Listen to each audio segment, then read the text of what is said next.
Guys আসসালামু আলাইকুম, আবার আসছি একটা ব্লগ নিয়ে।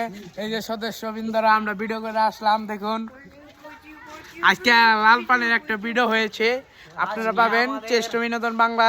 ও ভাই একটা লাল পানি কিনে দিয়েছিল। ও মা গো, আমরা সবাই খাইছি মা গো। এই দেখুন আমাদের ফারুক কাকু, এই যে ফারুক বলে ঠান্ডা খাবো, এই যে গু বাক্সে গু আইন আঙ্গ দাদা ঠান্ডা খাই 1 লিটার বলে দেব, এটা লিডারই নিব, এটা লিটারই বলে দেব। আর আমার বাইক নিয়ে দেন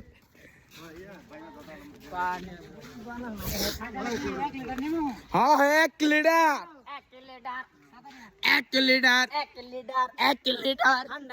ঠান্ডা পানি ওই আছে ওই রিপন ভাইয়ের মার্কা তোমার খা। হ্যালো গাইস, এই মুহূর্তে সমাপ্ত। আসসালামু আলাইকুম।